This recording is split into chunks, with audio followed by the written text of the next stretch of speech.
Summer, 1881.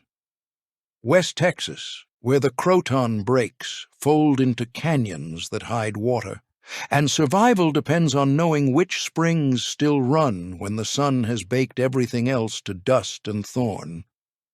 A man named Daniel Baldwin Gardner rides across land that 5 years earlier would have killed him for the attempt.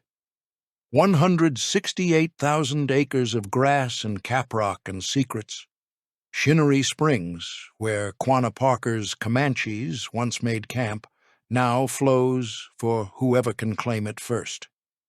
The buffalo are gone, the Comanche are confined to reservations in Oklahoma, and men with St. Louis money are buying brands, cattle, and something the sellers call range rights, a phrase that means everything and proves nothing.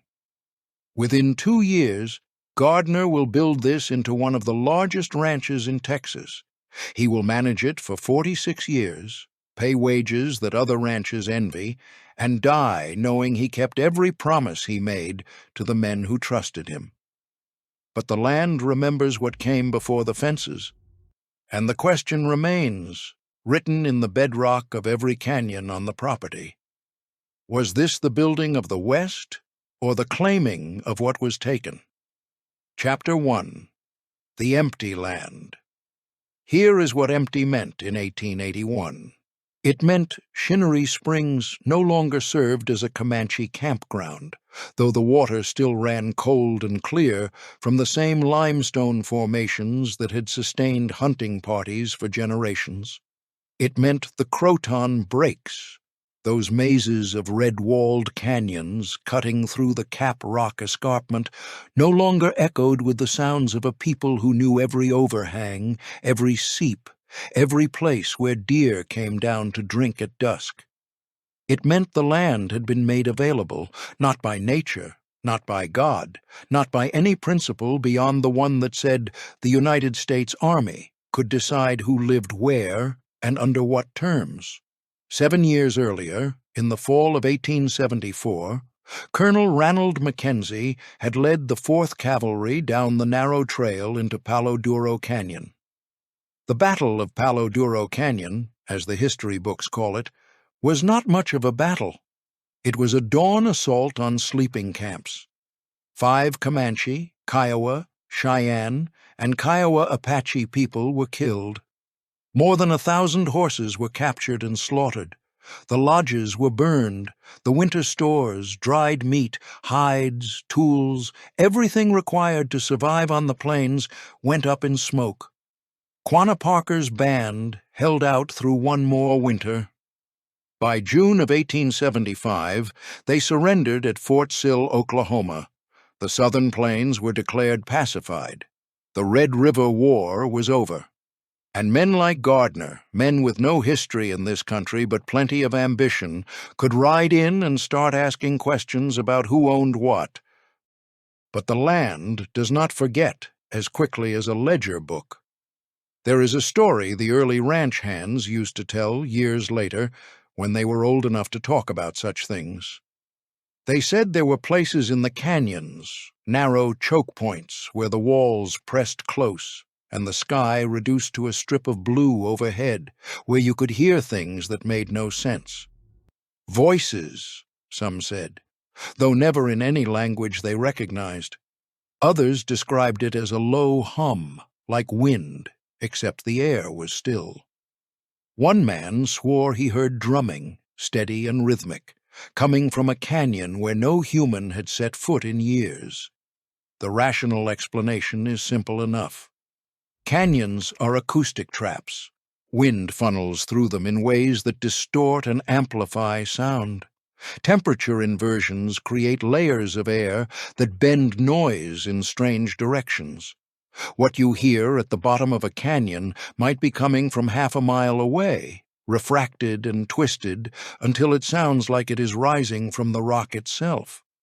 Add the psychological weight of knowing what happened here, knowing that 7 years is not very long at all, not long enough for a place to forget, and it is no wonder men heard things that unsettled them.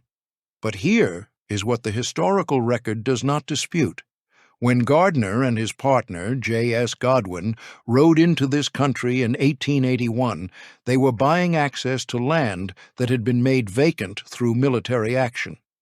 The Handbook of Texas calls Shinnery Springs a favorite campground of Quanah Parker's band.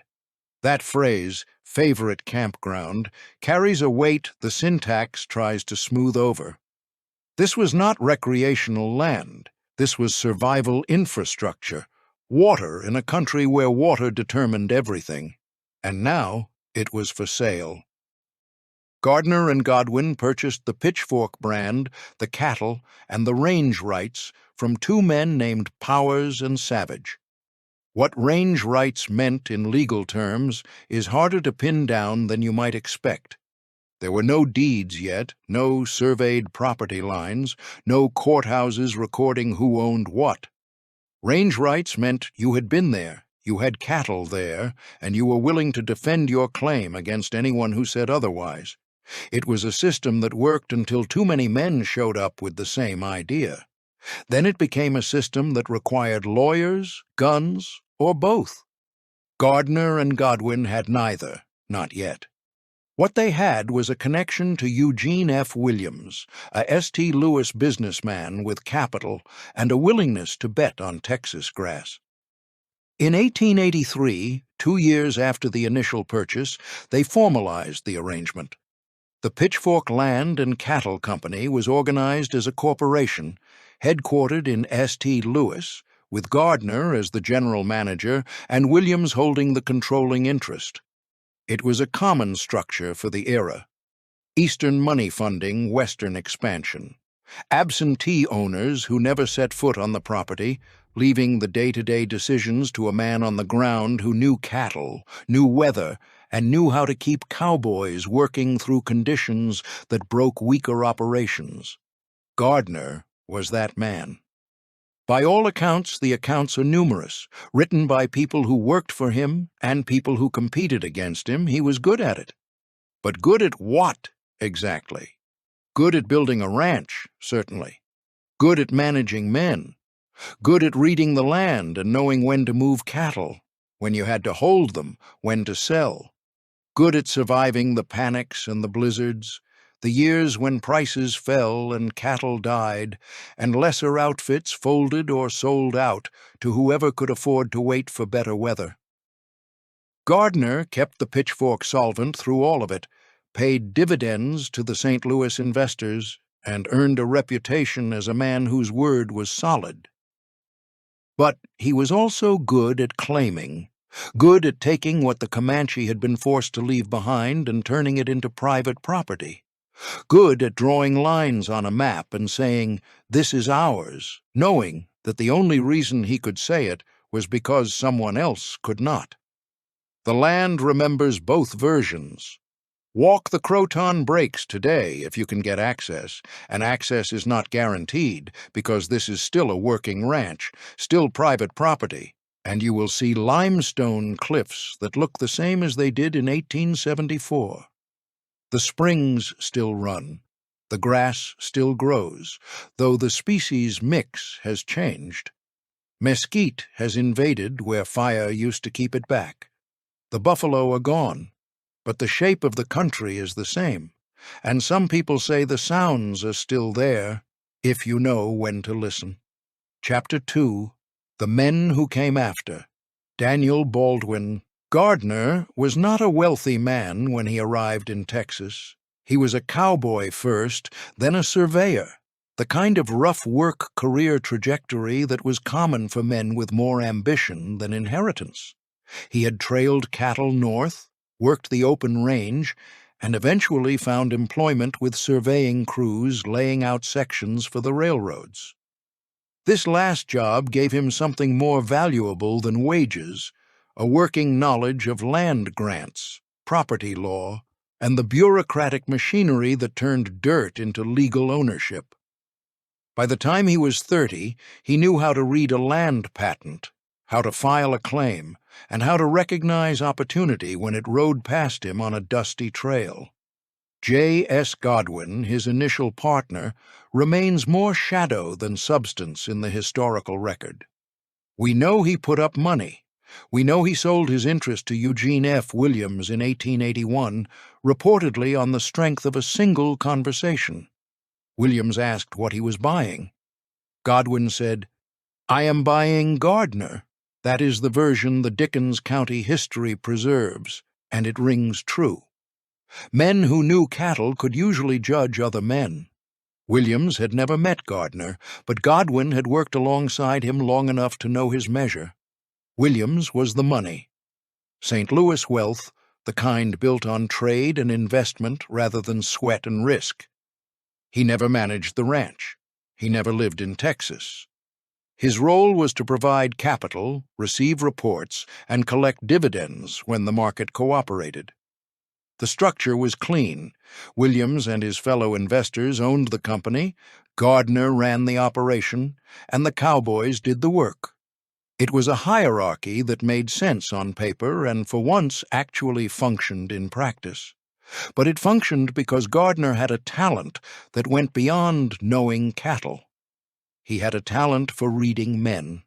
The early wagon bosses, John McKean, Dick Germany, Press Goen, W.H. Bryant, were not hired labor in the sense of interchangeable bodies filling interchangeable roles.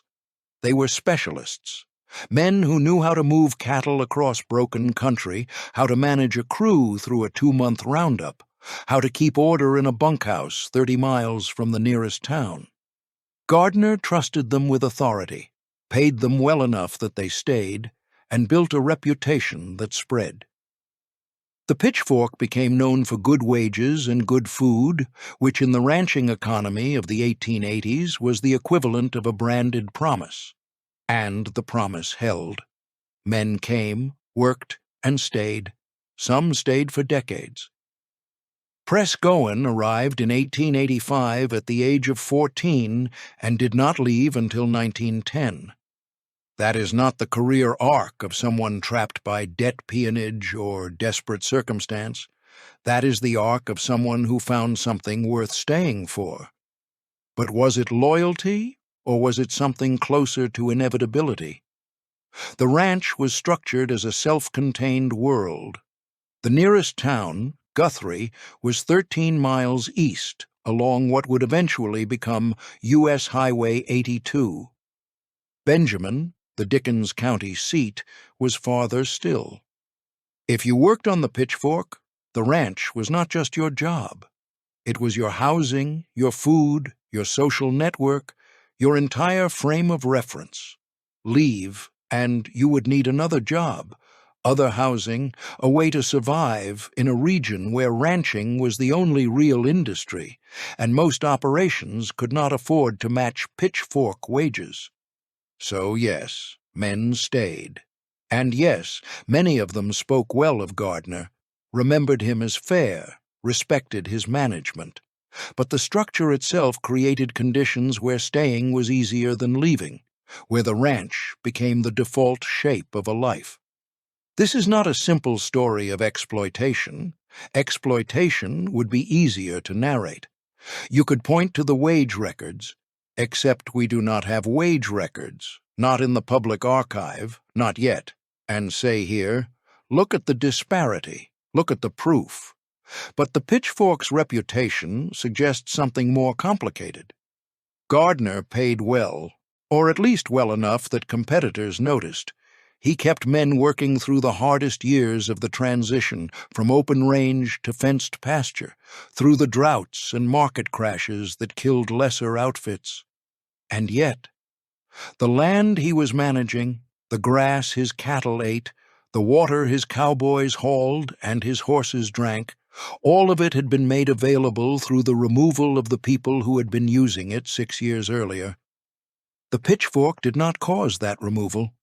Gardner did not ride with Mackenzie into Palo Duro Canyon, but he benefited from it. Every acre, every head of cattle, every dollar of dividend sent back to St. Louis was built on the fact that the Comanche were no longer there to say no. This is the central tension, and it does not resolve. You can argue that Gardner was a good manager who treated his workers fairly and built something that lasted. The evidence supports that. You can also argue that the entire enterprise rested on a foundation of displacement, so recent that the people who were displaced were still alive, still within a day's ride, confined to reservations they had never chosen. The evidence supports that, too. Both things are true, and neither one cancels out the other. The Pitchfork Land and Cattle Company was incorporated in 1883 with a reported capitalization of $300,000.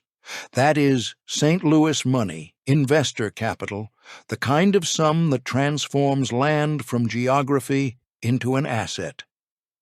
By the mid-1880s, the ranch ran 10,000 head of cattle, fenced its boundaries, employed a permanent crew of wagon bosses and cowboys, and operated as one of the largest outfits in West Texas.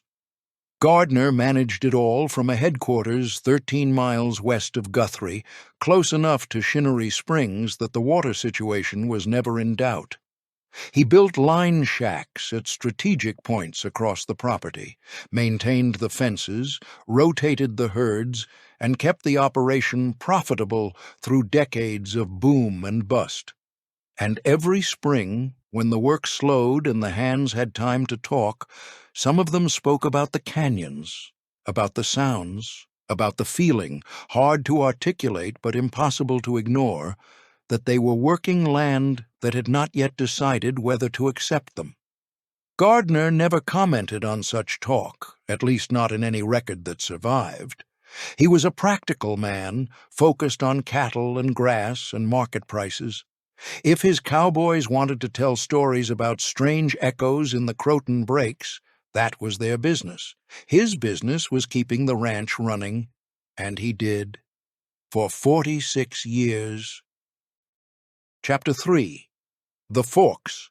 The Pitchfork Ranch earned its nickname the way most things earn their names in ranch country, through repetition, utility, and the slow accumulation of habit. Older cowboys and local cowmen called it the Forks. The name appears in the Dickens County history without fanfare or explanation, as though everyone already understood. Perhaps it referred to the creek branches that threaded through the property. Perhaps it was shorthand, the kind of linguistic efficiency you develop when you are trying to communicate over distance or through weather. Perhaps it simply sounded right in a way the full corporate name, Pitchfork Land and Cattle Company, never did. Names like that tell you something. They tell you the ranch existed in two registers at once, the official version, recorded in St. Louis ledgers and stock reports, and the ground-level version, spoken by the men who rode the fences and knew the land by touch and repetition rather than survey lines. By 1890, the Forks covered 168,000 acres. That number is precise because it appears in authoritative sources, but precision does not convey scale. 168,000 acres is 262 square miles. It is larger than Chicago was at the time. It is the kind of expanse where you can ride for 6 days and still be on the same ranch, where a boundary fence represents not an afternoon's work, but a season's labor. The land itself is not flat, not in the way people imagine Texas is flat.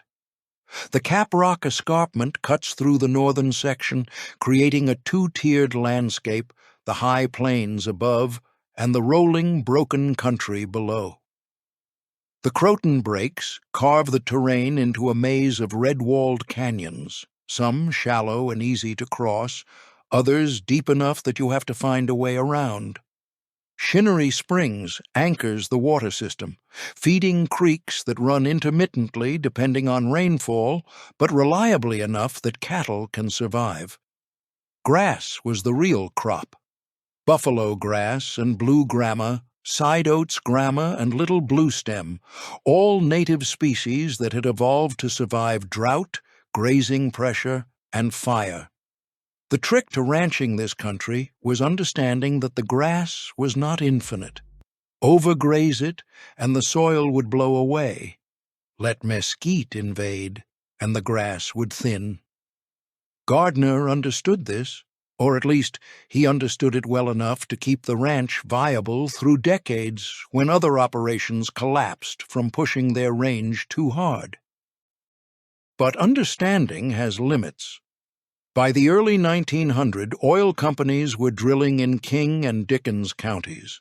The Pitchfork's land sat over formations that would eventually produce millions of barrels. Gardner allowed the drilling, negotiated the leases, and added oil revenue to the ranch's portfolio. It was a rational business decision, the kind of diversification that kept operations solvent when cattle prices dropped. But it also meant the ranch was no longer just a cattle outfit. It was an extraction operation, pulling wealth from underground while the grass grew above. And then there are the sounds. Seth Woods, a cowboy who worked the forks and later gave an oral history to Texas Tech's Southwest collection, described them in the kind of matter-of-fact tone that makes the uncanny more unsettling, not less.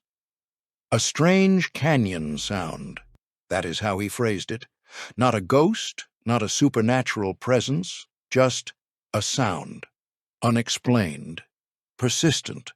The kind of thing you noticed and then tried not to think about too hard because you still had work to do, and thinking about it would not help.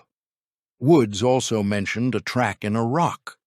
The details are sparse in the archive abstract, but the implication is clear. Something that looked like a footprint or a handprint or some other kind of impression preserved in stone where logic said it should not be. Fossil, probably, or a natural erosion pattern that happened to resemble something familiar. Or an indigenous marking, left intentionally as a territorial sign or a spiritual claim. The geological explanation, and the cultural explanation, and the eerie interpretation all coexist because none of them can be definitively ruled out. This is the trick of the landscape. It offers evidence that supports multiple readings, and it refuses to clarify. Canyon acoustics are real. Sound does strange things in confined spaces, especially when temperature gradients create layers of air with different densities. A voice shouted from a ridge can arrive at the canyon floor, sounding like it is coming from below. Wind moving through cracks in the caprock can produce tones that sound almost musical or almost human, depending on how your brain decides to interpret them. There is nothing supernatural required, just physics. But physics does not explain why the cowboys talked about it, why they remembered it decades later, why it lodged in their minds as something worth preserving in oral history. Because the land was not neutral, it was not empty. It had been home to people who understood it in ways Gardner and his cowboys never would, people who had mapped it through generations of seasonal movement and knew every spring, every game trail, every place where the walls narrowed enough to trap sound. And those people were gone, not dead, not vanished, but removed. Confined to reservations in Oklahoma, close enough that a man on a good horse could reach them in 2 days, but far enough that they could not return, could not use the springs, could not hunt the deer that still moved through the canyons at dawn. The sounds the cowboys heard might have been wind and echoes, or they might have been the land itself, holding memory in ways that do not require belief to be real.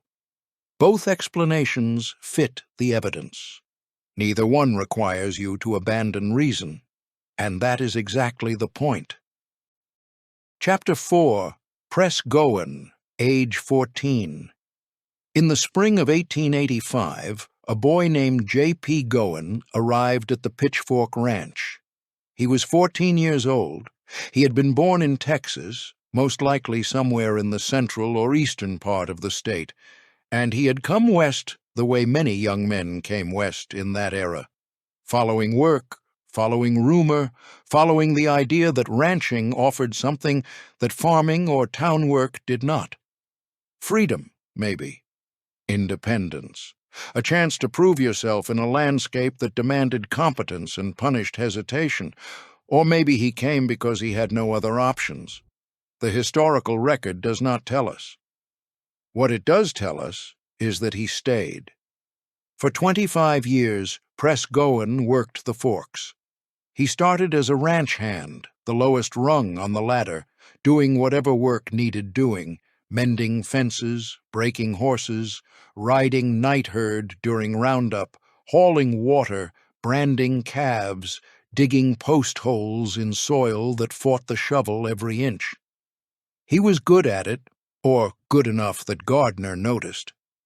By the time Goen was in his 20s, he had been promoted to wagon boss, a position that required more than just skill with cattle. It required the ability to manage men, to make decisions in the field without waiting for orders, to keep a crew working through exhaustion and weather and the 100 small disasters that could derail a roundup if someone was not paying attention. Wagon bosses were not supervisors in the modern sense. They were not standing apart from the work, clipboard in hand, delegating tasks. They were working alongside the crew, setting the pace, demonstrating technique, earning respect through competence rather than title. Gardner trusted his wagon bosses with significant authority, and that trust was not given lightly. McKean, Germany, Bryant, Goen, these were the men who made the ranch function, who translated Gardner's strategy into daily action, who knew the cattle and the land and the crew well enough to keep everything moving. But what did Press Goen think about the work he was doing? What did he think about the land he was riding, the cattle he was branding, the life he was building? We do not know.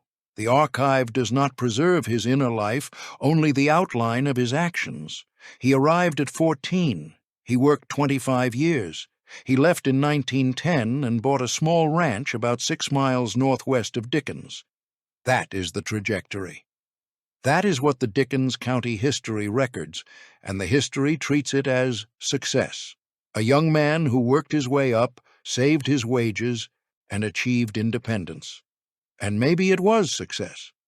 Maybe Goen looked back on his years at the forks with satisfaction, knowing he had learned a trade, earned respect, and built enough capital to start his own operation.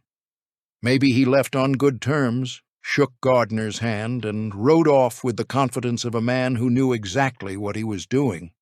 Or maybe he left because 25 years was enough. Because he was 39 years old and had spent more than half his life working for someone else, living in a bunkhouse, eating food someone else cooked, following orders even when he was giving orders to others. Maybe the ranch had become a cage, comfortable and familiar, but still a cage. Maybe buying his own place was not the fulfillment of ambition, but the first opportunity he had ever had to choose something different. The evidence supports both readings, and the evidence does not tell us which one is true. This is the problem, or the richness, depending on how you look at it, of trying to reconstruct worker experience from the gaps in the archive. Wage records, if they exist, are locked in archives that have not been digitized or are not accessible to the public. Oral histories tend to be collected late, when the workers are old and memory has smoothed over complexity in favor of coherent narrative. The records that do survive are administrative: names, dates, roles. They tell you who worked where and for how long. They do not tell you why, or what it cost, or what the worker thought about it. But here is what we do know about life on the forks in the 1880s and the 1890s, stitched together from oral histories and ranch accounts and the material culture that survives in museums and heritage centers. The bunkhouses were rough, wood frame if you were lucky, sod or adobe if you were not. Beds were narrow, mattresses were thin, and privacy was non-existent. A crew of 10 or 15 men lived in close quarters, ate together, worked together, and developed the kind of intimacy that comes from shared hardship and shared routine. Some of them became lifelong friends. Some of them nursed grudges for decades. Most of them just tolerated each other and focused on the work. The food was plain but substantial. Beans, beef, sourdough biscuits, coffee strong enough to strip paint. The chuck wagon cook was a critical position, second in authority only to the trail boss during roundup, because a crew that was underfed or poorly fed would fall apart faster than any other kind of mismanagement. Gardner's reputation for good food was not about gourmet quality. It was about quantity, consistency, and the psychological weight of knowing you would not go hungry. The work was dangerous. Horses could kill you if they rolled, if they kicked, if they threw you in the wrong place at the wrong angle. Cattle could gore you during branding or trample you during a stampede. Weather could kill you if you got caught in a blizzard or a flash flood. Injuries were common: broken bones, concussions, rope burns, infections that would not heal. Deaths were less common, but not rare. The archive mentions at least one incident: a cowboy named Jimmy Woods, injured by a horse. The details are not preserved, but the fact that it was worth recording suggests it was serious. And then, years later, there is Rudolph Swenson. Not a cowboy, but a ranch manager, Gardner's successor in 1940. Swenson was killed by a train in Benjamin, Texas, on March 12, 1942. The Dickens County history records it without elaboration. Train accidents were common enough in small towns where the tracks ran through the center of everything and crossing gates were not yet standard. But it is still a death, still a reminder that ranching, even managerial ranching, existed inside a world where accidents could happen and consequences were permanent. Press Goen left before any of that. He worked 25 years, bought his own place, and presumably lived out his life as a small rancher, independent but never wealthy, respected but never famous. The archive does not tell us when he died or where he is buried, but it tells us he was there. And that is not nothing.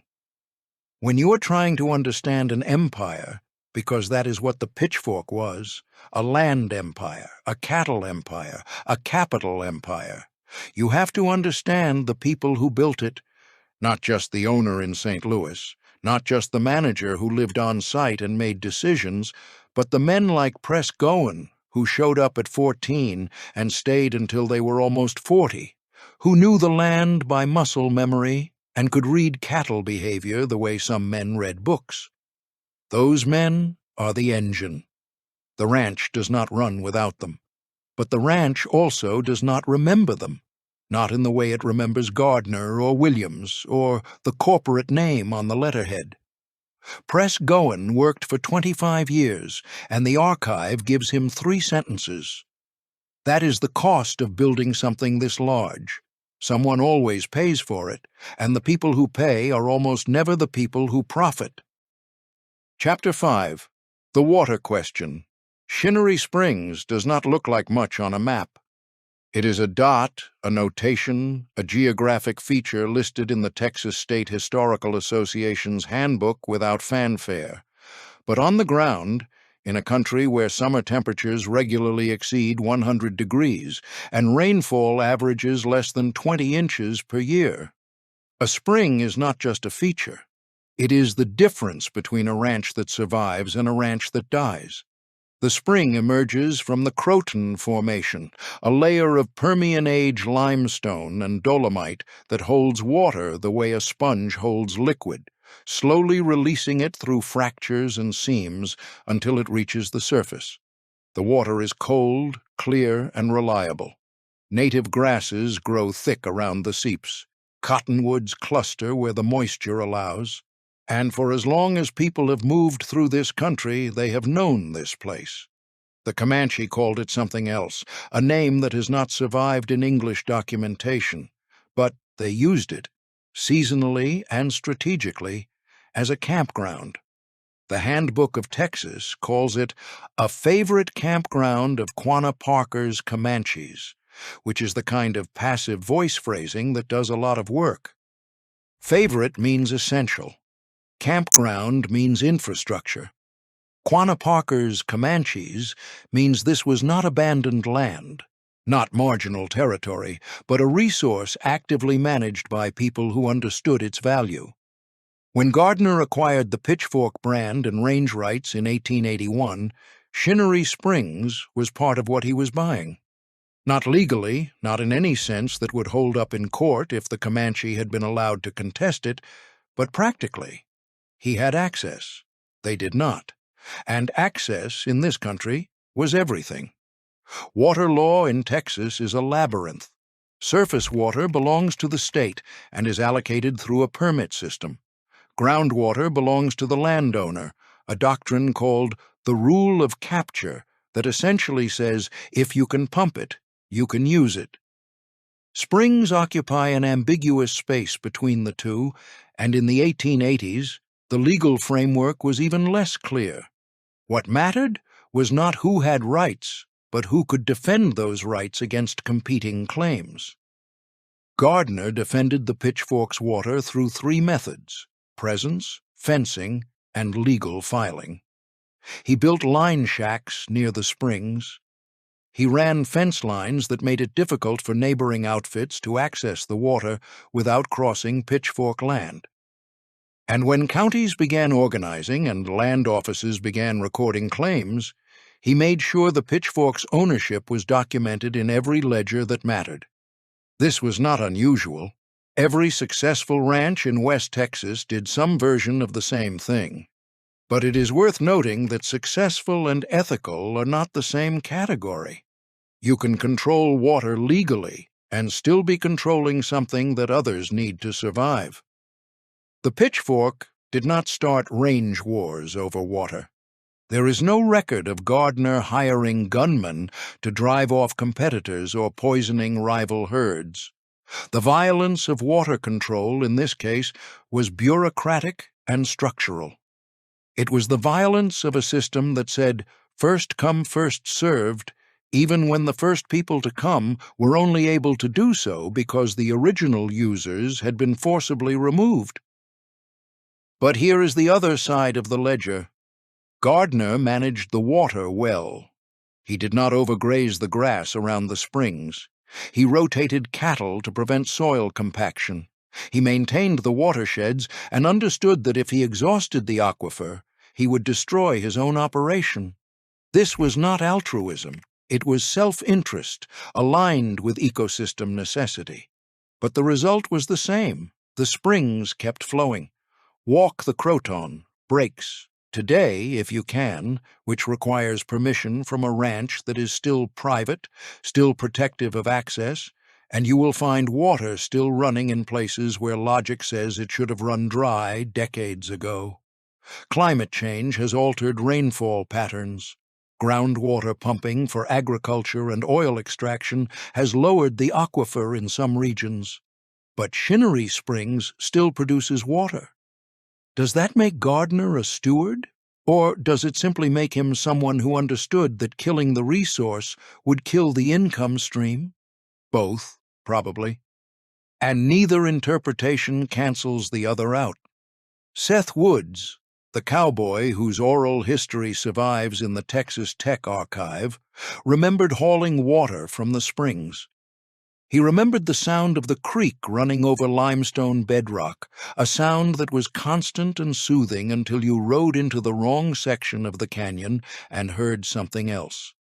The strange sound. The one that did not make sense.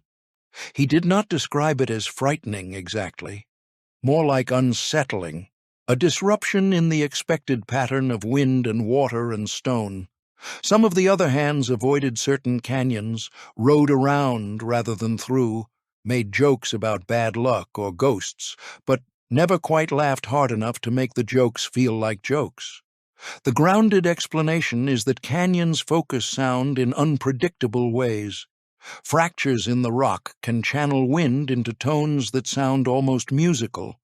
Temperature inversions create pockets of still air where sound behaves differently than it should. Combine that with the psychological weight of knowing you are working land that was violently emptied of the people who knew it best, and it is no surprise that men heard things that unsettled them. But the land does not need to be haunted to carry memory. Memory can exist in the geology, in the names that were erased and replaced, in the springs that kept flowing for the Comanche and now flow for someone else. The water does not care who drinks it, but the question remains: who decides? Chapter 6. The Closing of the Range. The thing about open-range ranching is that it only works until too many people show up. In the beginning, and by beginning, we mean the decade after the Comanche were confined to reservations and the buffalo were commercially extinct, the land was effectively open. You could run cattle wherever the grass grew. Brands identified ownership, not fences. Roundups were communal events where neighboring outfits worked together to sort the mixed herds, each taking what belonged to them based on the marks burned into hide. It was a system built on trust, or at least on the shared understanding that everyone benefited more from cooperation than from conflict. It was also a system built on the assumption that there was enough land for everyone. By the mid-1880s, that assumption was collapsing. Barbed wire changed everything. Patented in 1874, mass-produced by the 1880s, it was cheap enough for large outfits to afford and effective enough to control cattle movement in ways that wooden fences never could. A 4-strand wire fence could be built for a few dollars per mile. It required maintenance, but not much. And it transformed the legal relationship between ranchers and land overnight. If you fenced it, you claimed it. And if someone wanted to contest your claim, they could cut your fence, which happened often, or take you to court, which happened less often, but with more permanent consequences. Gardner began fencing the Pitchfork in the mid-1880s. Around the same time the company was formalized, and the St. Louis investors needed assurance that their capital was being deployed on land they actually controlled. The Dickens County history describes Gardner nursing the ranch through this transition, a phrasing that suggests difficulty, resistance, crisis. And it was a crisis, though not the kind that makes headlines. The crisis was economic and psychological. The end of the open range meant the end of a way of life that had lasted less than a decade, but had already become mythology. Cowboys who had worked the trail drives, who had moved cattle from South Texas to Kansas, railheads across unfenced grasslands, found themselves riding fence lines and repairing wire breaks. The work did not get easier. It got more tedious, and tedium is harder to romanticize than adventure, but the fences held and the ranch survived. Other outfits were not as lucky.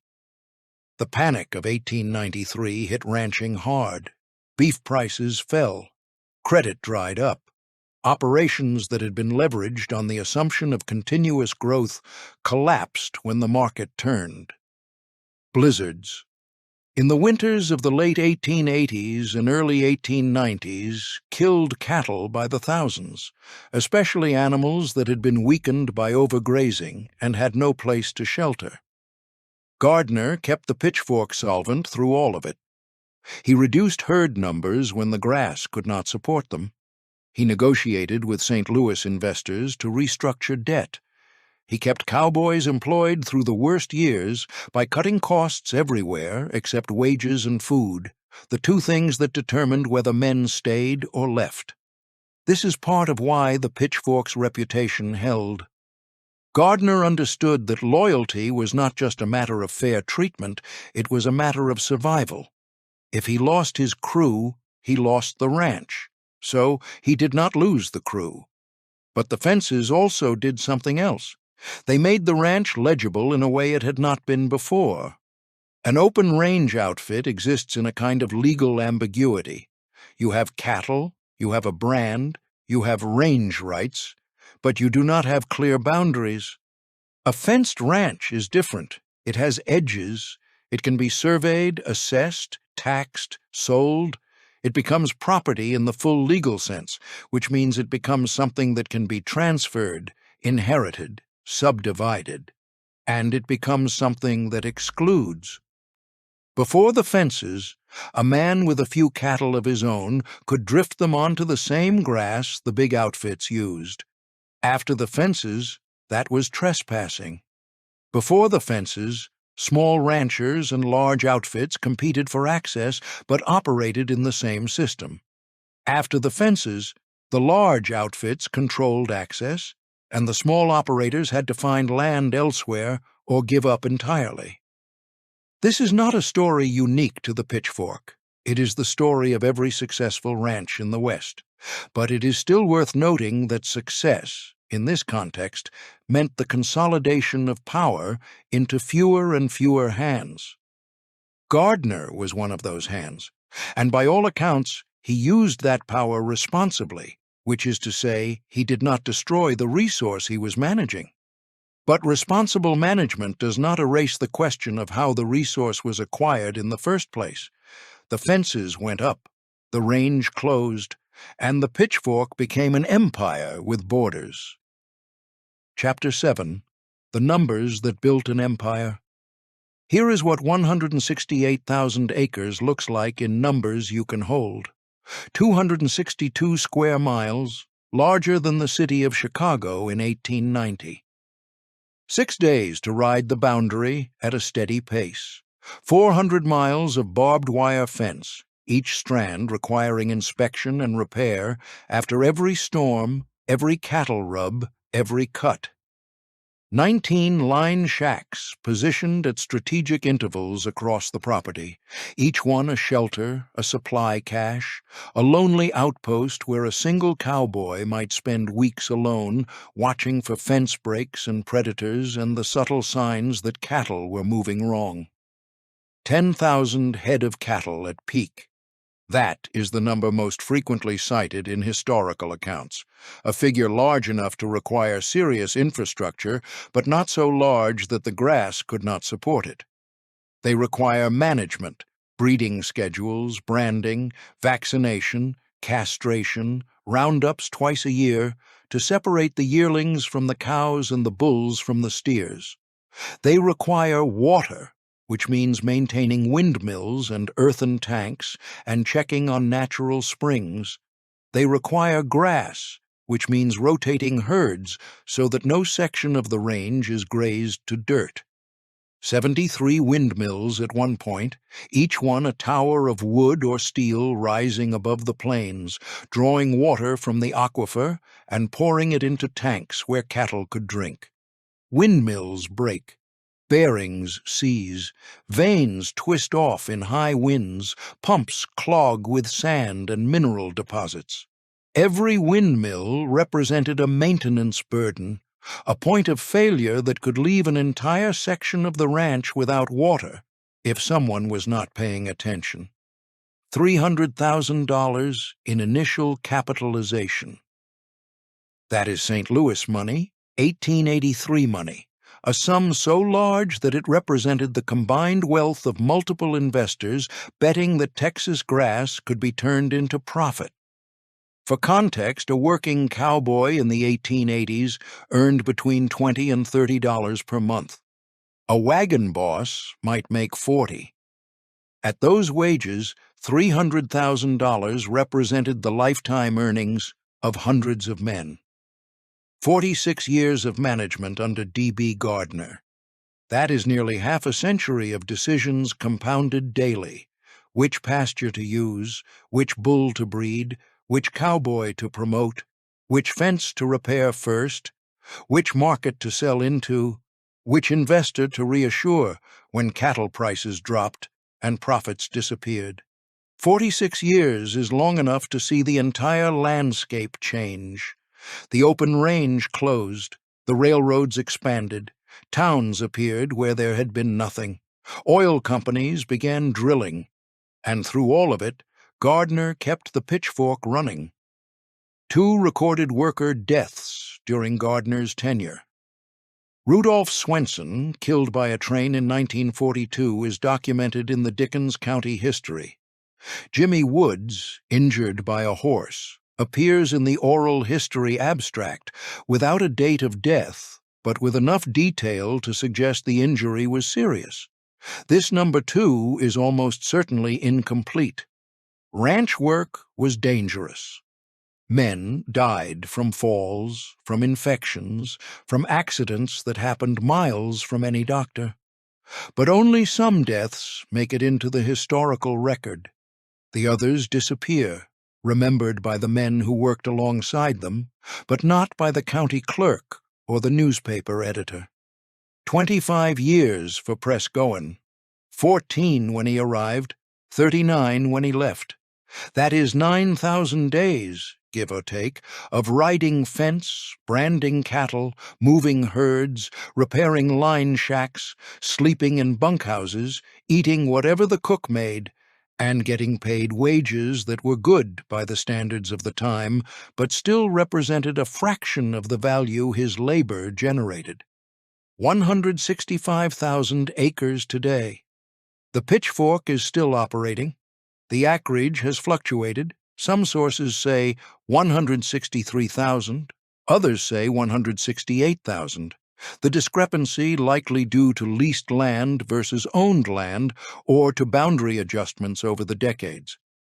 But the ranch is still there, still running cattle, still private, still family-held, if you count the corporation as a kind of family.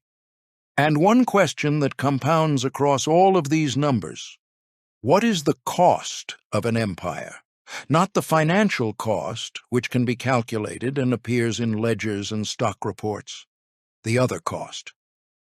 The cost measured in displacement, in workers who stayed because they had nowhere else to go, in grass that changed species composition under the weight of too many cattle, in water pumped faster than the aquifer could recharge, in oil pulled from formations that took millions of years to form.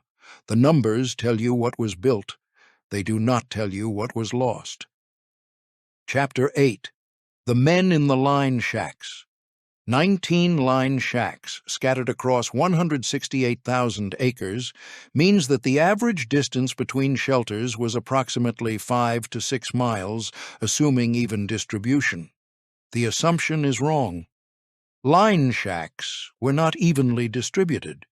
They were positioned strategically, near fence corners where cattle tended to pile up, near water sources that needed protection, near rough country where predators could hide, near boundary lines where neighboring ranchers might let their herds drift onto pitchfork grass.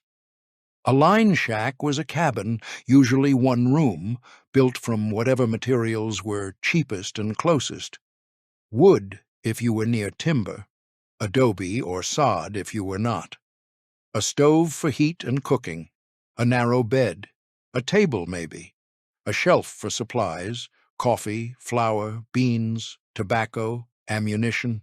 No running water, no electricity, no company except the horse in the corral and whatever wildlife moved through at night. The work was simple in concept. Ride your section, check the fences, check the water, watch the cattle, report anything unusual. In practice, it was isolation so profound that men either grew comfortable with their own company or went quietly insane from the lack of human contact. Some cowboys liked it. They liked the solitude, the independence, the fact that no one was watching over their shoulder. They could work at their own pace, make their own decisions, spend days without speaking to anyone. For men who valued privacy or who had reasons to avoid towns, debts, warrants, failed relationships, reputations they wanted to escape, the line shack was a refuge. Other men hated it. They counted the days until the next supply run, when someone from headquarters would ride out with food and mail and news from the outside world. They talked to their horses the way you would talk to a friend, holding full conversations because the alternative was silence. They told stories later, years later, about the nights when the wind sounded wrong, or the cattle moved in patterns that did not make sense, or they saw things in the distance that were not there when they rode closer to investigate. Seth Woods, whose oral history is preserved at Texas Tech, mentioned the line shack life in passing. He did not dwell on it, but the details that survive suggest a man who understood the trade-off. The pay was steady. The work was hard, but not unbearable. The food was good. The solitude was the price you paid for employment, and employment was better than the alternatives. But there is a difference between choosing solitude and being assigned to it. Gardner rotated his cowboys through the line shacks on a schedule that balanced efficiency with mental health. A man might spend 2 weeks out, then come back to the bunkhouse for a week, then rotate to a different section. This prevented anyone from getting too isolated, too disconnected from the rhythms of communal life that made ranch work bearable. But it also meant that the ranch could function with fewer men than it would have needed if everyone had to ride back to headquarters every night. The line shacks were an efficiency measure, a way to extend Gardner's control across a landscape too large for any one man to manage in person. They turned the ranch into a distributed network, each node manned by a single cowboy who became, in effect, Gardner's eyes and ears. This is one of the subtler forms of control that large ranches exercised over their workers. It was not coercion exactly. It was not debt peonage or blacklisting or any of the cruder mechanisms that other outfits used. It was simply the architecture of employment designed in a way that made leaving difficult. If you worked a line shack, you were miles from town, miles from other ranches, miles from anyone who might offer you different work or help you start something on your own. Your food came from the ranch. Your shelter came from the ranch. Your horse, your saddle, even your rifle were often ranch property, loaned to you for the duration of your employment and expected to be returned if you left. So you stayed, not because you were forced to, but because the alternatives required resources you did not have and risks you could not afford. And maybe you stayed because the work was good. Maybe you stayed because Gardner was fair, because the wages were solid, because the food was decent, because you had learned skills that made you valuable, and you took pride in that. Maybe you stayed because you liked the land, liked the solitude, liked the rhythm of seasons marked by roundup and branding, and the slow turn of weather across the plains. Or maybe you stayed because leaving would mean starting over with nothing, and starting over is a kind of risk that gets harder the older you get.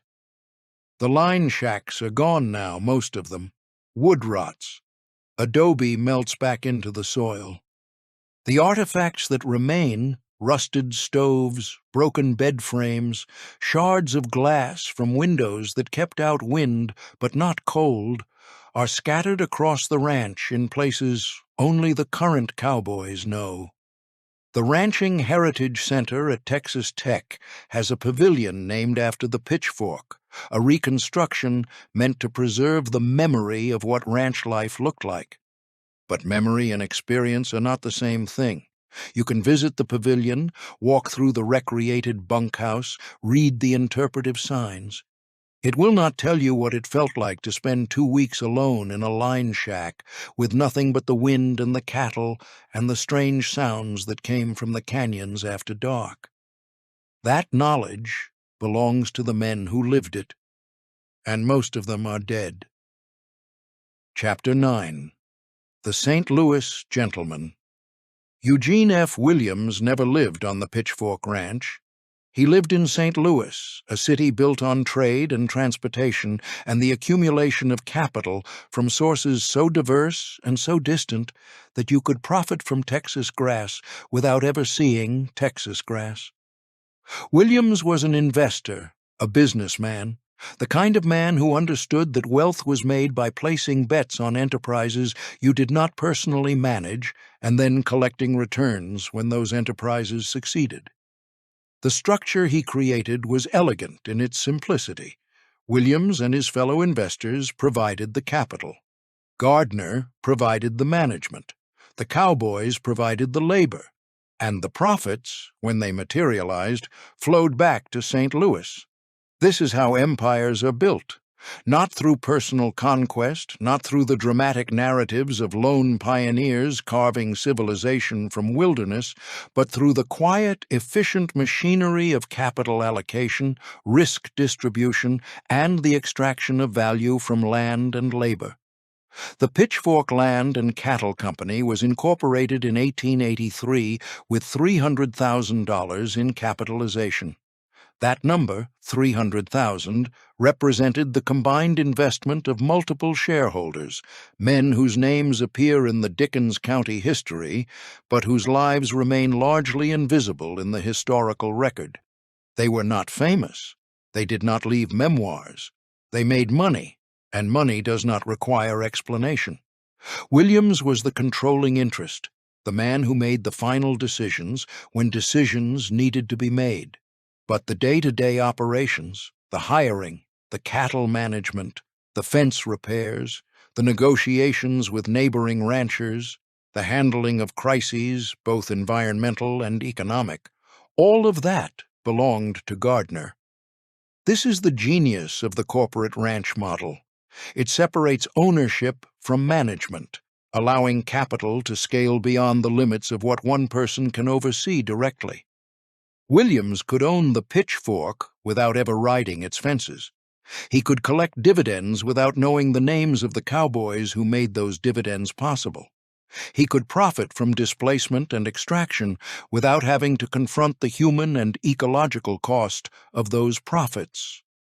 This is not a moral judgment, it is a structural observation.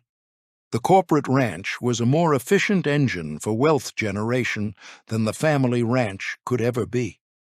Family ranches were limited by the capital one family could raise, the land one family could manage, the risk one family could bear. Corporate ranches could pool capital from dozens of investors, hire professional management, absorb losses that would have destroyed a smaller operation, and wait out market downturns until prices recovered. The Pitchfork survived the panic of 1893. It survived the blizzards of the 1880s and the 1890s. It survived droughts, market crashes, and the transition from open range to fenced pasture. It survived because Williams and his investors had deep enough pockets to weather the storms, and because Gardner was competent enough to minimize losses when survival was the only achievable goal. But here is the question that compounds under this structure. Who benefited? The investors benefited. They received dividends, returns on their capital, proof that Texas ranching could generate wealth even when conditions were harsh. Williams bought Godwin's share in 1881 based on confidence in Gardner's ability. That confidence was rewarded. Gardner benefited. He held a secure position for 46 years, managed an empire, earned respect, and died knowing he had built something that outlasted him. The cowboys? That is more complicated. They received wages. They received food and shelter. They received employment in a region where employment was scarce. Some of them, like Press Goen, saved enough to buy their own small ranches. Others stayed for decades, became wagon bosses, earned positions of authority within the hierarchy. But they did not receive profits. They did not own equity. They did not have a voice in how the ranch was managed or how the land was used. They were employees, and employees are always expendable in ways that capital is not. This is not unique to the Pitchfork. It is the structure of wage labor under capitalism, and ranching was never exempt from that logic. No matter how much the mythology tried to frame it as something different, something freer, something more egalitarian than factory work or tenant farming. The cowboy was a worker, the ranch was a corporation, the land was an asset, and assets exist to generate returns for their owners. Williams understood this. Gardner understood this. The cowboys probably understood this too, even if they did not phrase it in those terms. But understanding does not change the fundamental asymmetry of the relationship. The men in St. Louis controlled the land. The men in Texas worked it. And the profits flowed in one direction. Chapter 10. The Black Gold. Oil was discovered on the Pitchfork Ranch in the early 1900s. The Texas State Historical Association's handbook records it without fanfare, a single sentence embedded in a larger narrative about the ranch's diversification and longevity. Oil drilling began in the early 1900s. No details about the first well, the first strike, the moment when someone realized that the wealth beneath the grass might exceed the wealth grazing on top of it. But oil changed everything. Before oil, the ranch existed as a single-purpose operation. Cattle in, cattle out, profits derived from the conversion of grass into meat. The land was valuable because it produced grass. The grass was valuable because it supported cattle. The cattle were valuable because they could be sold. It was a linear system, simple to understand if difficult to execute. Oil introduced a second economy, parallel to the first, but operating on entirely different principles. Cattle require grass, water, cowboys, time. You cannot rush a cow's growth cycle. You cannot force the grass to grow faster than rainfall and soil will allow. You cannot eliminate the risks of drought, disease, market fluctuations. Cattle ranching is a patient industry built on the understanding that nature sets the pace. Oil does not care about nature's pace. Once you drill, the oil comes up as fast as the pump can extract it. The land does not need to recover between extractions the way it does between grazing seasons. The profits are immediate and immense compared to the slow accumulation of value through cattle. The Pitchfork's official website states that the ranch has produced millions of barrels of oil. That phrase, millions of barrels, represents wealth on a scale that cattle ranching could never achieve. A barrel of oil, depending on the era and the market, might be worth $10, $50, $100. Multiply that by millions, and you are talking about revenue streams that dwarf anything the cattle operation could generate. This is the logic of extraction. You take what is there, take it as fast as you can, take it until it is gone, and then move on to the next source. But extraction always has costs. In 1961, the Pitchfork Land and Cattle Company was involved in a lawsuit that reached the Texas Supreme Court. The case, Pitchfork Land and Cattle Company versus King, centered on pesticide drift. The details are sparse in the public record, but the outline is clear. Chemicals applied to Pitchfork land drifted onto neighboring property, damaged crops, and triggered legal action. Pesticides in the 1950s and 1960s were not the targeted, biodegradable formulations that modern agriculture prefers. They were broad-spectrum poisons, designed to kill everything that moved or grew where you did not want movement or growth. DDT was still legal. Chlordane, dieldrin, toxaphene, all of them widely used, all of them now banned or heavily restricted because of their persistence in soil and water and their tendency to accumulate in the tissues of animals, including humans. We do not know which chemical was involved in the Pitchfork case. We do not know how it was applied or why, or what the damage looked like on the ground, but we know that the case went to the state Supreme Court, which means it was not a minor dispute. It was significant enough to require high-level legal adjudication, and we know that the drift was not contained. Chemicals do not respect property lines. Wind carries them. Water carries them. They settle into soil, seep into groundwater, move through ecosystems in ways that are invisible until the damage becomes undeniable. This is the other side of management. Gardner managed the ranch for 46 years and earned a reputation for stewardship. for maintaining the grass, for keeping the water flowing. But stewardship has limits. It operates within a framework of assumptions about what land is for and who has the right to use it. And those assumptions do not include the possibility that the land might be better off without any of us. Oil extraction, pesticide application, overgrazing, water depletion, these are all forms of the same logic. Take what you can, while you can, because the market rewards extraction and punishes conservation. The pitchfork survived for more than a century by adapting to markets, by diversifying revenue streams, by doing what needed to be done to stay profitable. And that is the tension. Survival requires adaptation. Adaptation in a capitalist system often means extraction, and extraction always leaves scars, even when the entity doing the extracting has a reputation for responsibility. The oil is still there. The website mentions it, the oral histories reference it, the historical accounts acknowledge it. It is part of what the Pitchfork is now, a ranch, yes, but also an oil operation, a business that spans surface and subsurface, grass and geology. And the question remains, is this stewardship, or is this just a slower, more patient form of mining? Chapter 11. The Long Death of D.B. Gardner. D.B. Gardner died in 1928. The year is certain.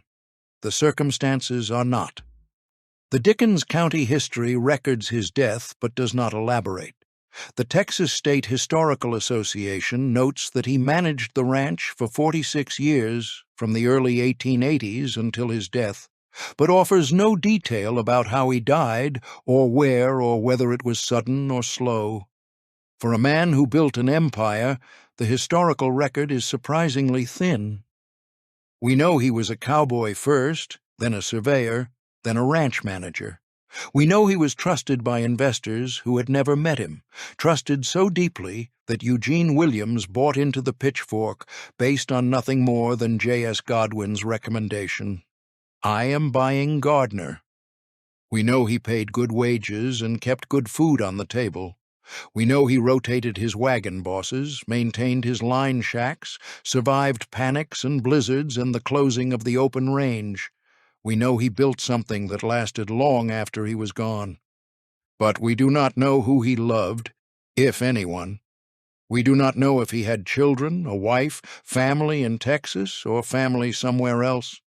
We do not know if he was kind or cruel in private, if he regretted anything, if he ever thought about the Comanche who had used Shinnery Springs before him, or if he considered the displacement that made his life's work possible. The historical record preserves what serves the narrative of empire building. It preserves management successes, economic resilience, the names of wagon bosses and the numbers of cattle and the acreage at peak operation. It does not preserve doubt, ambivalence, or the small moral compromises that accumulate over a lifetime of making practical decisions. Gardner was not a villain. The evidence does not support that. He was competent, respected, and by all accounts fair to the men who worked for him. But fairness to workers does not erase the question of how the land was acquired or who was harmed in the acquisition. And that question, that tension, lived inside Gardner for 46 years. He had to have known. He lived in the bunkhouses before he managed the ranch. He knew the stories the cowboys told, the sounds they heard, the unease that settled into some men when they rode the canyons alone. He knew the springs had been Comanche campsites. He knew the Red River War had ended only 6 years before he arrived. Did he think about it? Did it weigh on him? Or did he file it away under the category of necessary historical progress, the kind of thing you acknowledge and then move past, because survival requires forward motion, not reflection? We cannot know. The archive does not preserve his inner life. What we know is that he died in 1928, and the ranch continued without him. O.A. Lambert took over as manager. The Dickens County history records the transition without drama. Gardner had built a system robust enough to survive his absence. The wagon bosses knew their jobs. The line shacks were maintained. The cattle were managed. The St. Louis investors kept receiving dividends. This is one measure of success. Build something that does not depend on you, but it is also a measure of alienation. If the system functions without you, what was your role beyond being a particularly competent cog in a machine designed by capital for the extraction of value from land and labor? Gardner's death is a pivot point in the narrative, the moment when the empire he built transitions from personal management to institutional continuity. After Gardner, the Pitchfork had managers, not founders.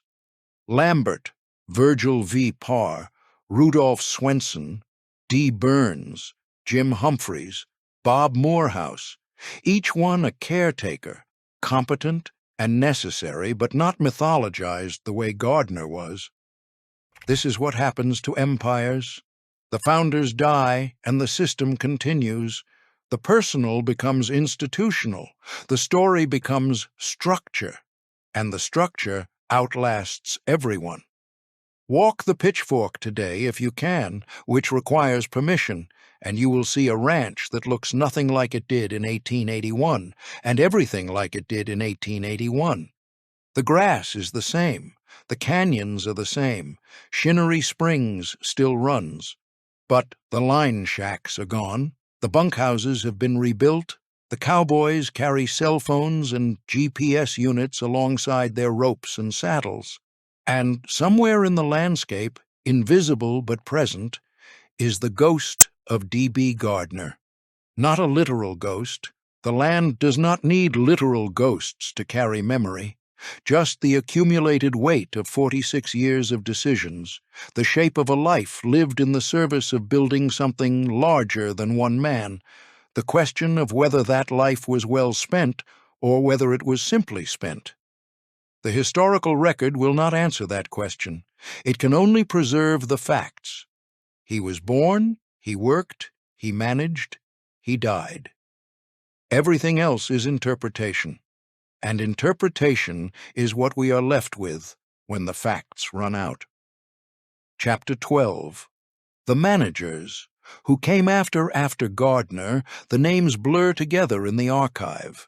O.A. Lambert, Virgil V. Parr, Rudolph Swenson, D. Burns, Jim Humphreys, each one a manager, each one responsible for the same tasks Gardner had managed for 46 years: cattle, grass, cowboys, fences, water, profit. Each one competent, or they would not have held the position. Each one forgettable in the sense that history remembers founders and forgets maintainers. This is not a judgment. This is simply how memory works. Gardner built the system. The men who came after kept it running. Running a system is harder than people think. Ask anyone who has ever inherited a business or taken over management of an ongoing operation. Momentum is not the same as stability. Things fall apart if someone is not paying attention. Lambert managed from 1928 until 1930, a short tenure that suggests either voluntary departure or circumstances that made continued employment untenable. The archive does not clarify. Parr managed from 1930 to 1940, a decade that included the worst of the Dust Bowl, the deepest years of the Great Depression, and environmental conditions that destroyed ranches across the southern plains. The Pitchfork survived. That survived is evidence of Parr's competence, even if the historical record offers no detail about how he managed it. Swenson took over in 1940. 2 years later, he was killed by a train in Benjamin, Texas. The Dickens County history records the death, March 12, 1942, but offers no context. Was he crossing the tracks on foot? In a vehicle? Was it night or day? Was he distracted? Or was the train poorly marked? Or was it simply the kind of accident that happens when small towns are built around railroad lines and safety infrastructure is minimal? We do not know. The archive preserves the fact of death, but not the circumstances that might give it meaning. D. Burns managed from 1942 to 1965, the longest tenure of any manager after Gardner. 23 years is long enough to shape the operation, to build relationships with the crew, to earn respect or resentment or both. But the archive offers almost nothing about Burns except the dates. He is a placeholder, a name that fills the gap between Swenson's death and the next transition. Jim Humphreys followed Burns. The archive does not record when his tenure ended, and then Bob Morehouse. Morehouse is different from the others because he is recent enough that we have more than just a name and dates. Texas Tech's College of Agricultural Sciences and Natural Resources profiled him in the 1990s.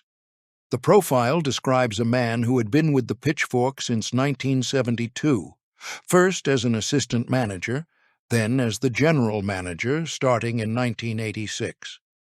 Only the sixth manager in the ranch's history, the profile notes, a continuity that is rare in an industry known for high turnover and burnout. Morehouse represents the intersection of tradition and modernity.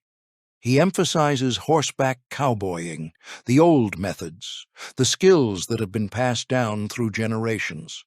But he also manages a ranch that runs cattle, produces oil, markets quarter horses, and maintains a public-facing website that promotes the Pitchfork brand as a symbol of Texas heritage.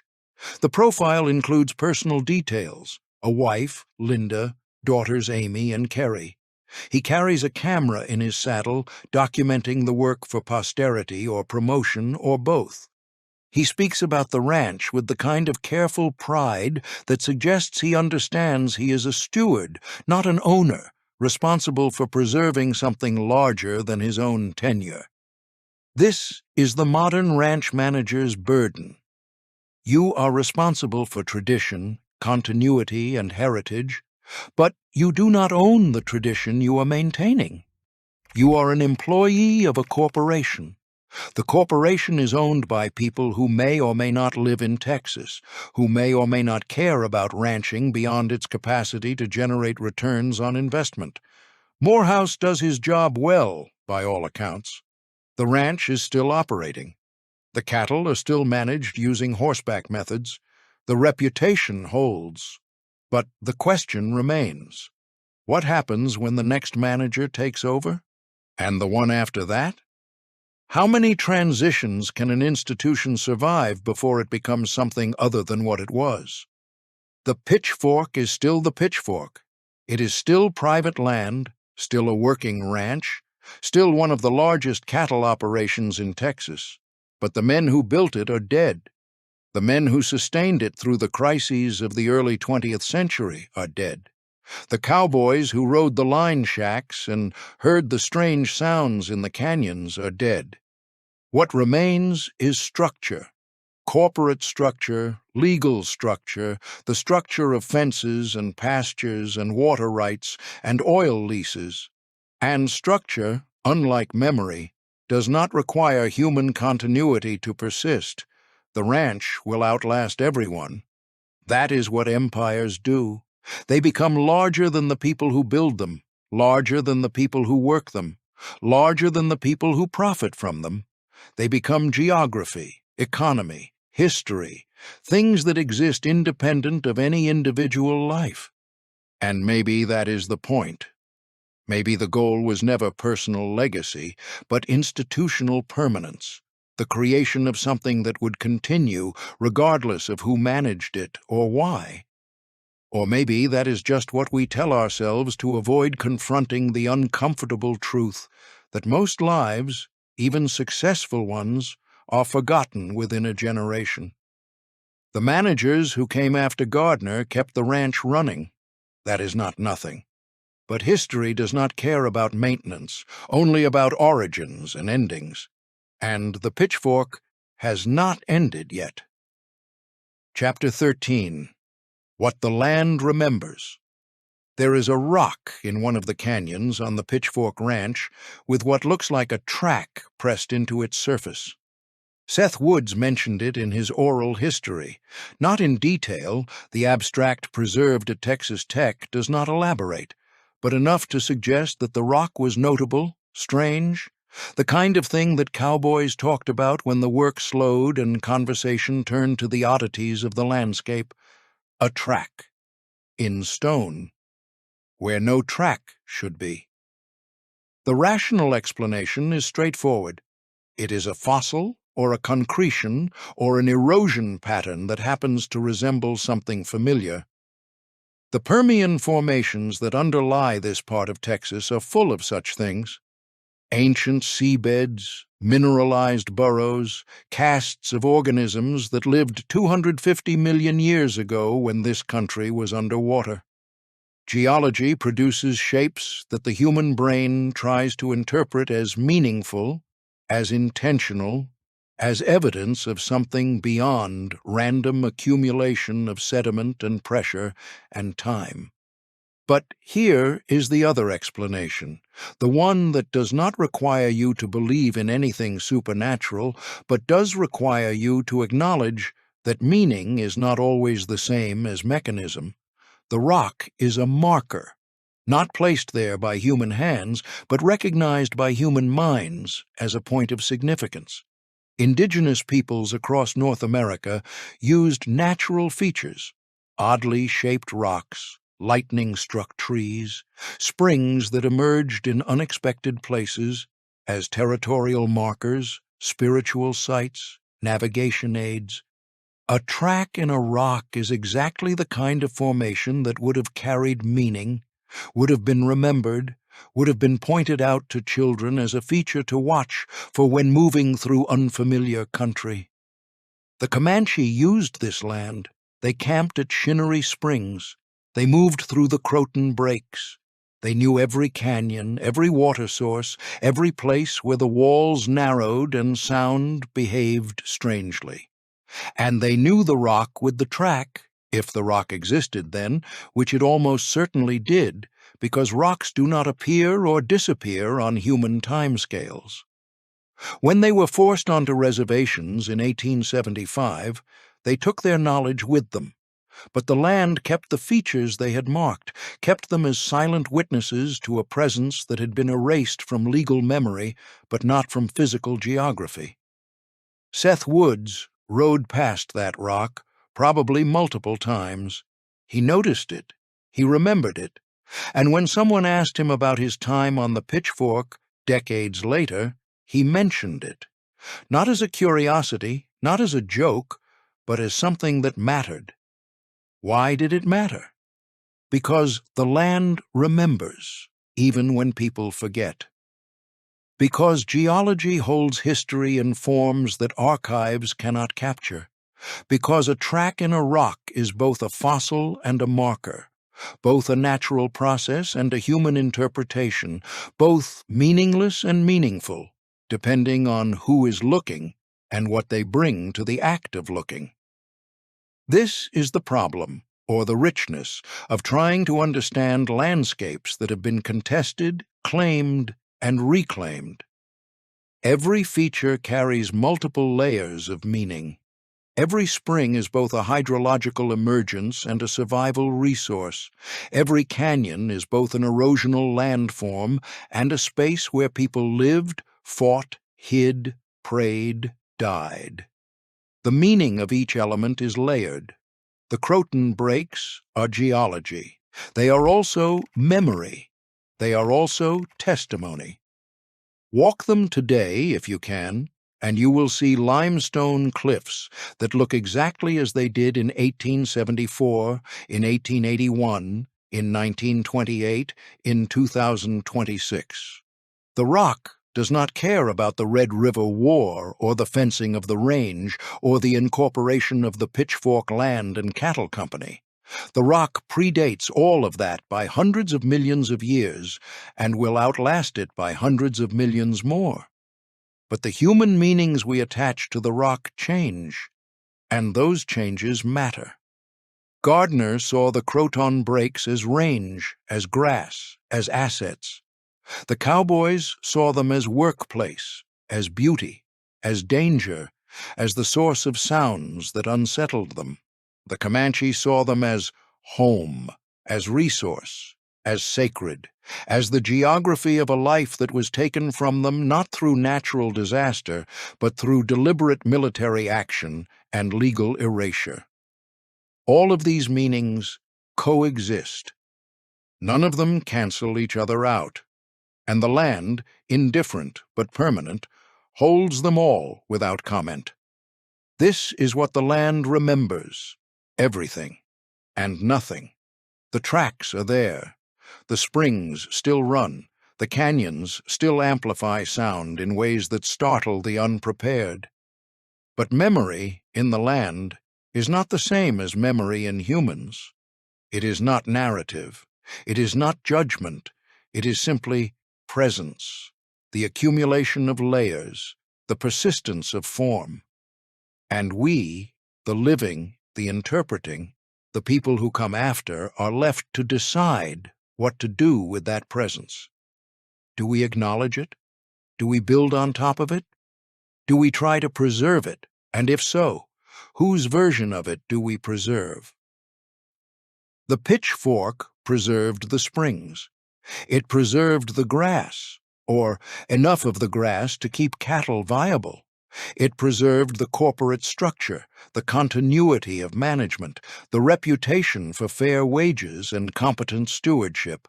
But it did not preserve, could not preserve, the Comanche presence, the knowledge systems, the names they used for the springs and the canyons and the rock with the track. That knowledge is mostly gone. Not entirely. There are scholars, there are Comanche descendants, there are tribal archives working to recover what was lost. But the everyday, lived knowledge of this specific landscape, the kind of knowledge that accumulates through generations of seasonal movement and careful observation, that knowledge is gone from this place. And what replaced it? A different kind of knowledge. The knowledge of cattle management, fence repair, water law, oil leases, market timing. Useful knowledge, practical knowledge, the kind of knowledge that keeps a ranch profitable, but not the same, not equal, not a fair trade. The rock with the track is still there, probably. The oral history does not specify which canyon, which section of the ranch, which rock. And even if we knew, the ranch is private land. You cannot simply walk in and look for it. You need permission. And permission is granted at the discretion of the owners, who have the legal right to control access to land they own. Which is to say, the track is there, but it is no longer available to the people who might have known what it meant. This is another form of displacement. Not the violent removal of 1874, but the quieter, legal removal of access. The land is still there, the features are still there, but the ability to engage with them, to learn from them, to remember through them, has been privatized. And privatization, like extraction, is a form of taking. It takes the commons, the shared landscape, the accessible memory, and turns it into property, into exclusion, into a resource controlled by whoever can afford to own it. The land remembers, but only some of us are allowed to ask what it remembers. Chapter 14. The Unresolved Question. Here is the question that has been threaded through every chapter, every profile, every description of grass and water and canyon walls. Was this stewardship or extraction? Not or, in the sense that one answer is correct and the other is wrong. Or, in the sense that both might be true, simultaneously and uncomfortably, without resolution. Let us examine the evidence for stewardship first. The pitchfork has been continuously operated for more than 140 years. That longevity is rare. Most ranches fold within a generation. They overgraze, overextend, collapse under debt or drought or market crashes. The Pitchfork survived. It survived because someone, Gardner, then Lambert, then Parr, then Swenson, then Burns, then Humphreys, then Morehouse, managed the grass carefully, rotated the herds, maintained the water infrastructure, and understood that killing the resource would kill the operation. The ranch paid good wages, or at least wages good enough that men stayed for decades. Press Goen worked 25 years. Other cowboys spent entire careers on the forks. This was not debt peonage, not coerced labor, not the kind of exploitative system that some ranches use to trap workers into permanent dependency. The ranch maintained a reputation. Reputation matters in an industry built on word-of-mouth hiring and informal networks. If the Pitchfork had been a cruel operation, if it had cheated workers or brutalized them or failed to keep its promises, that reputation would have spread, and the ranch would have struggled to attract good men. Instead, it attracted and retained competent wagon bosses, skilled cowboys, loyal employees. Gardner managed for 46 years and left the ranch solvent, functional, and capable of continuing without him. That is evidence of systems building, not just personal competence. He created something that outlasted his own life, which is one definition of stewardship. The springs still run, the grass still grows, the ranch is still viable. These are not trivial achievements. Many landscapes, once subjected to intensive ranching, do not recover. The Pitchfork recovered, or at least stabilized, because someone understood the limits of what the land could support. That is the stewardship argument. Now, let us examine the extraction argument. The land was not empty when Gardner arrived. It was vacant, made vacant through military action that forced the Comanche onto reservations only 6 years before the Pitchfork was founded. The grass Gardner managed, the water he controlled, the canyons his cowboys rode, all of it had been in use by people who were removed not because they failed to use the land productively, but because the U.S. government decided they should not be there. The Pitchfork's existence is inseparable from that displacement. You cannot celebrate 140 years of continuous operation without acknowledging that the first year of operation required the elimination of the previous users. The ranch extracted oil, millions of barrels according to the ranch's own promotional materials. Oil extraction is definitionally not renewable. You drill, you pump, you empty the formation, and then it is gone. The profits are immense and immediate, but the resource is finite. This is the logic of mining, not the logic of stewardship. The ranch was involved in chemical litigation. The 1961 pesticide drift case is a documented fact. We do not have the full details, but the case went to the Texas Supreme Court, which means the dispute was significant. Chemical drift does not respect property boundaries. Whatever was applied to Pitchfork land did not stay on Pitchfork land. It moved, it damaged neighboring crops, and it triggered legal consequences. That is evidence of environmental harm, however unintentional. The ranch benefited from water control that excluded others. Shinnery Springs was a Comanche campground. It became a Pitchfork water source. The transition was not voluntary on the part of the Comanche, and once the ranch controlled the springs, once the fences went up and the land was privatized, access was restricted to whoever the ranch permitted. This is extraction, taking a commons, water that had been available to anyone who needed it, and converting it into private property, into a resource controlled for the benefit of owners and investors rather than for the people who had historically depended on it. The cowboys were paid, yes, but they were not owners. They did not share in the profits. Press Goen worked 25 years and left to buy a small ranch of his own, which suggests he saved enough to achieve independence. But how many other cowboys worked just as long and left with nothing? How many were injured or died or simply aged out of the work and found themselves with no savings, no pension, no safety net beyond whatever charity their former employer might provide? Wage labor is not slavery. But it is not freedom either. It is a transaction, time and skill and risk in exchange for money. And the terms of that transaction are always set by the employer, not the worker. Gardner set wages. Gardner determined conditions. Gardner decided who stayed and who left. The cowboys could negotiate individually, but they could not organize, could not collectively bargain, could not demand better terms without risking dismissal. That is the extraction argument. Now, which one is correct? The answer is both and neither, and that is the point. The pitchfork is evidence of successful range management and evidence of extraction economics. It is proof that careful stewardship can sustain a landscape across generations, and proof that stewardship itself is built on foundations of displacement and exclusion.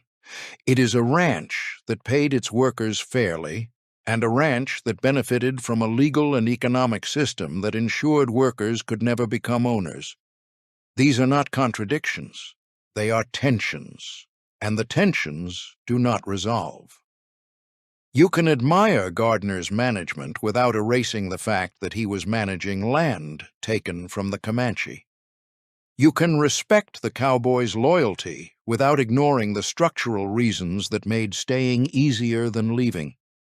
You can acknowledge that the springs still run without pretending that water control is ethically neutral. This is the work of history, holding multiple truths at once, refusing to simplify, resisting the urge to declare winners and losers in a story where everyone involved was shaped by systems larger than their individual choices. The pitchfork was built through displacement. It was sustained through competent management. It profited from extraction. It provided employment. It controlled water. It preserved grass. It operated within a capitalist system that rewarded consolidation and punished collective labor organizing. It lasted 140 years and is still operating. All of those statements are true, and none of them cancel each other out. The question is not, was this good or bad? The question is, what do we do with the knowledge that it was both? And that question has no answer. It only has choices. Do we celebrate the longevity and ignore the displacement? Do we condemn the displacement and erase the cowboys who built lives here? Do we tell a story that includes both and accept that the audience will be uncomfortable, unsatisfied, left without resolution? The land does not answer. The archives does not answer. The oral histories do not answer.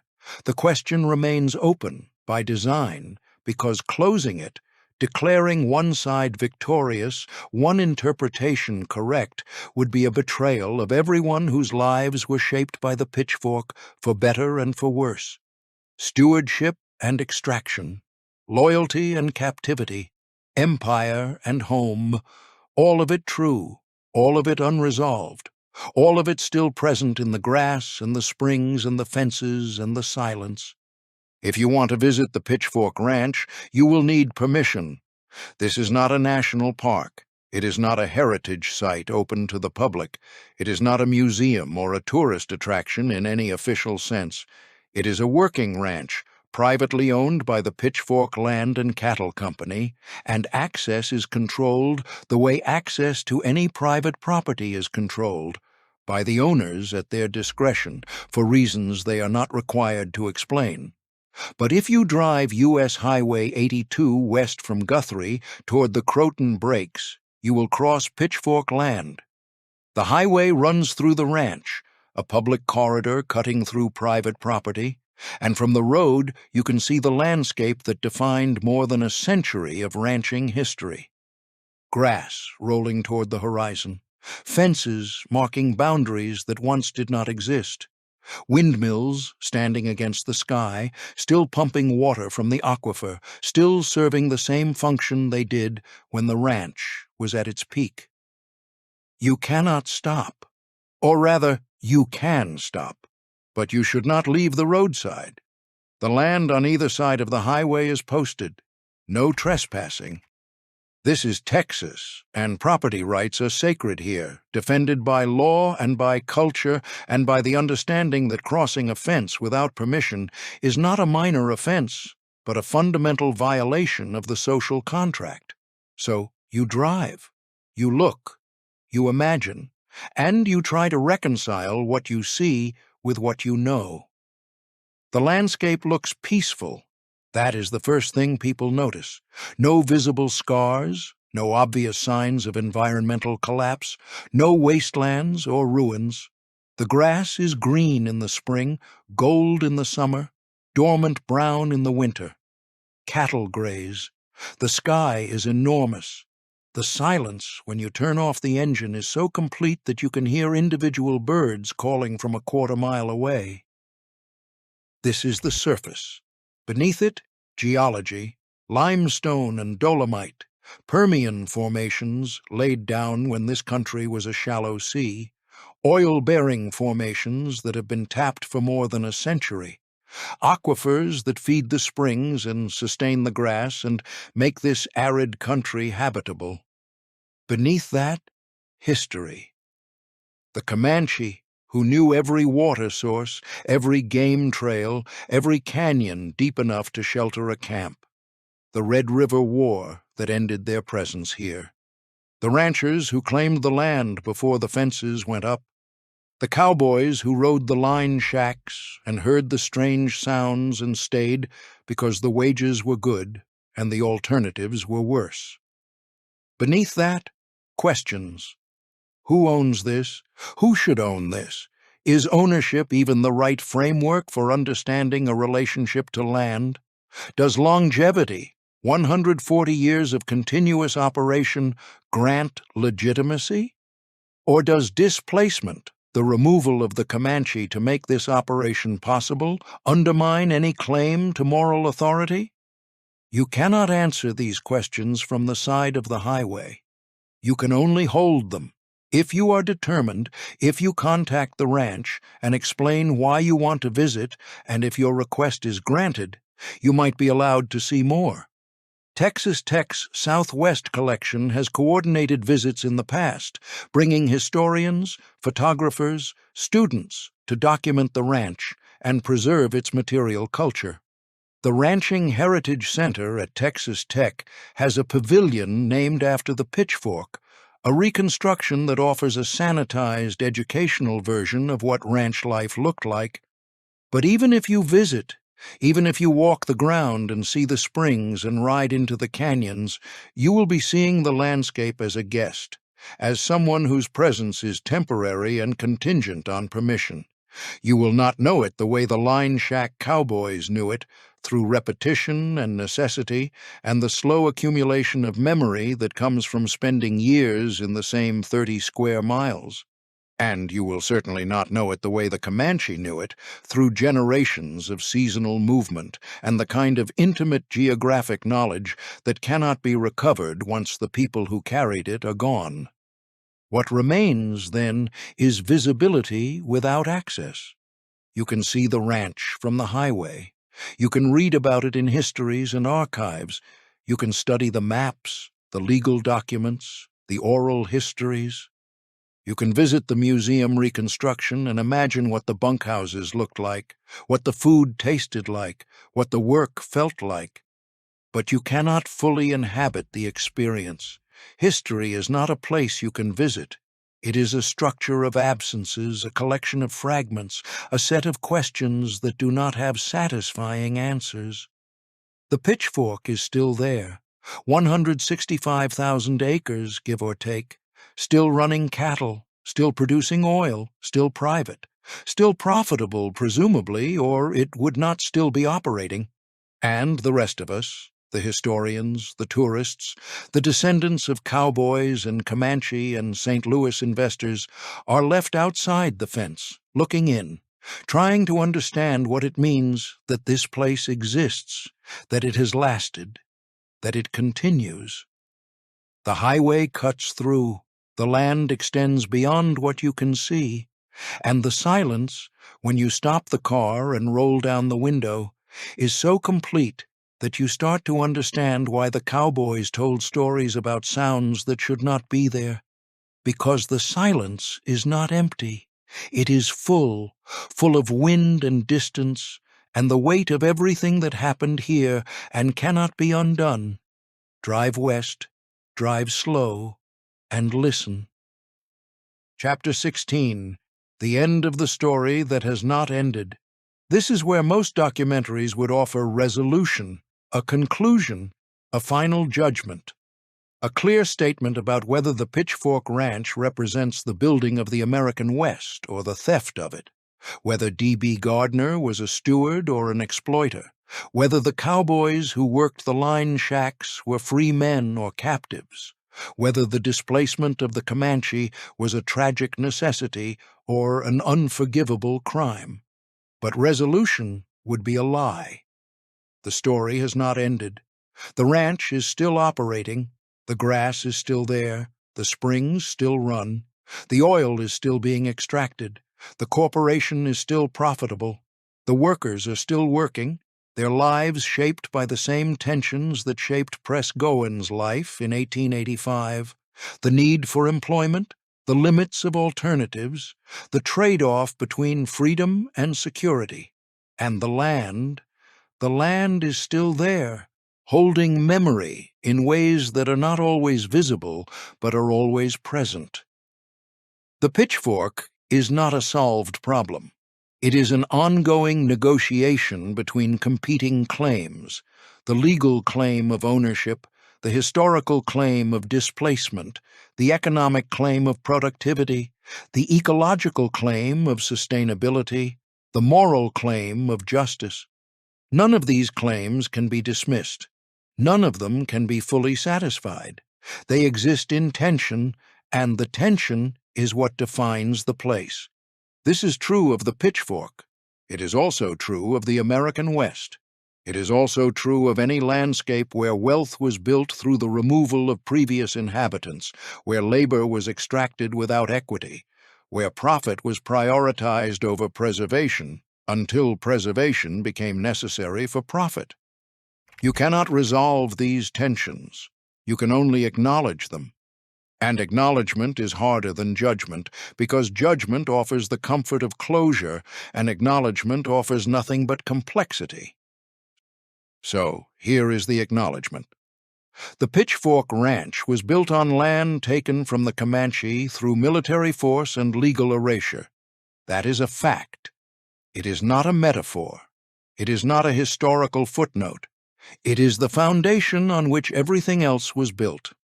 The Pitchfork Ranch was managed competently for more than a century, preserving grass and water and the viability of cattle ranching in a region where many other operations failed. That is also a fact. It does not erase the first fact. It exists alongside it. The Pitchfork Ranch paid wages that were considered good by the standards of the time. Cowboys stayed for decades, built careers, and some of them achieved independence. That is a fact.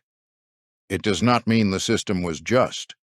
It means the system was functional within the constraints of capitalist labor relations in the late 19th century and the early 20th century. The Pitchfork Ranch extracted oil, applied chemicals that drifted onto neighboring land, and operated within an economic framework that prioritized extraction over sustainability until sustainability became economically necessary. That is a fact. It is the same fact that applies to nearly every large-scale agricultural or resource extraction operation in the modern world. All of these facts coexist.